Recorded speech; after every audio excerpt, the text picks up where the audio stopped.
कसं आहे ना पब्लिक, मी तुमचा लाडका निखिल. ते महेशाने कसलं एवढं ढग दाखवतंय बघा, कसलं भारी व्ह्यू होतं पुण्यामध्ये. मस्त पावसाचं वातावरण झालं होतं. आपण मित्राकडे गेलो होतो. त्यानंतर काय येता येता फुल मग म्हणलं काय घरी जावं. तर घरी जात जाता बघतो तर काय घरापाशी आलो फुल पाऊस पडत होता. अरे पावसाळ्यात पाऊस पडत नाही तेवढा आत्ता पाऊस पडत होता. मग काय म्हणलं जाऊ द्या, थांबून घेतलं, भिजायला नको. ते झालं दुपारी.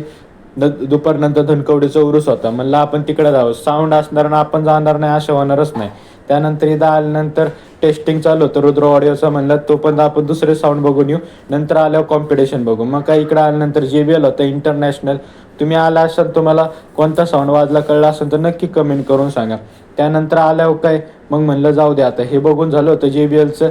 इथं उजेडात एवढं दिसत नव्हतं. त्यामुळे इथं आलो काय घरी जाताना परत कॉम्पिटिशन चालू झाली होती अथर्वची आणि रुद्र ऑडिओची. कोणता साऊंड वाजला त्यानंतर कोणता साऊंड वाजला तुम्हाला कळला असेल तर नक्की कमेंट करून सांगा. आणि त्यानंतर पुढं म्हणलं जाताना तर बघा लेझर शो कशा केला होता अथर्व साऊंडवाल्याने. फुल मज्जा येत होती. त्यानंतर काय येता येता लवर्स ग्रुपचं काम बघा कसे लाईटिंगचे बॉलवर खाली होत होते. फुल आकर्षक रोषणाई त्यांनी केली होती. त्यानंतर काय तुम्ही म्हणशाल रात्री एवढा कुठं चाललाय, अरे कुठं नव्हतं जायचं, आपल्या मामा दिवसाची पूजा होती त्यासाठी गावाला जायचं होतं.